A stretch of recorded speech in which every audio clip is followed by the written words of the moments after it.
Pro01 a posé une question. Est-ce que vous pourriez lui répondre? Donc, il nous dit: Père Georges, j'ai bien compris votre explication sur la confession, mais est-ce qu'il existe dans la Bible des passages qui précisent que le croyant doit confesser à un prêtre ou que c'est une tradition utile, tel le jeûne du Grand Carême? Merci. Oui, merci Lisa pour cette question qui nous est envoyée. Bon, la chaîne n'a pas pour objet d'être un forum, mais on peut apporter de temps en temps des réponses à des questions un peu précises qui sont posées. Vous posez une question, je pensais l'avoir abordée dans le thème le jour où j'ai parlé de la confession, mais oui, dans la Bible, nous trouvons quelque chose de très précis, c'est le Seigneur qui s'adresse aux apôtres et qui leur dit, c'est chez Jean au chapitre 20 et le verset 23 de mémoire, il leur dit, lorsque vous pardonnerez aux pécheurs, ils seront pardonnés, et si vous retenez les fautes, elles seront retenues, c'est-à-dire elles ne seront pas pardonnées. Alors, la traduction peut bouger un peu selon les traductions bibliques, mais l'esprit est strictement celui-là. Bien évidemment, vous posez une question intéressante, parce que le Seigneur dit ça aux apôtres. Donc, les apôtres, ils sont tous morts. Est-ce que ça marche pour les autres? Il y a quelque chose que l'on appelle la transmission, la succession apostolique, pardon, et la succession apostolique fait que les évêques ont reçu les mêmes charismes, les mêmes dons et sont éclairés de la même façon par l'Esprit Saint que ne l'étaient les apôtres.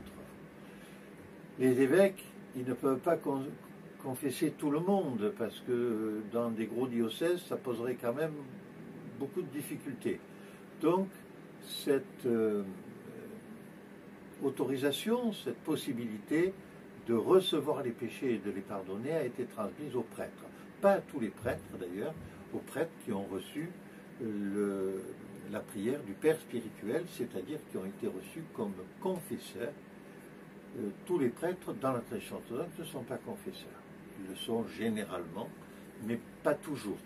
Ensuite, nous avons quand même cette idée du pardon que nous retrouvons dans l'Ancien Testament, ne serait-ce qu'à travers la grande fête de Yom Kippour, où pendant toute une période, on va demander pardon à nos relations de travail, à notre famille, à nos enfants, à nos amis, à tous ceux que nous avons offensés, jusqu'au dernier jour qui sera celui du grand pardon, où nous demandons pardon à Dieu, avec effectivement une petite interrogation à ce moment-là.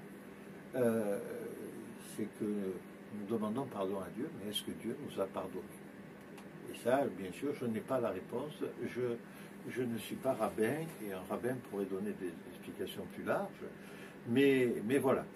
La réalité, c'est que de toute façon, le pardon est donné par le Seigneur lui-même, par Dieu. Le prêtre n'est que, c'est un peu réducteur, mais je parle de moi, je peux me permettre, la courroie de transmission du Seigneur. Et d'ailleurs, il dit que le Seigneur te pardonne tout par moi, pécheur, en ce monde et dans l'autre.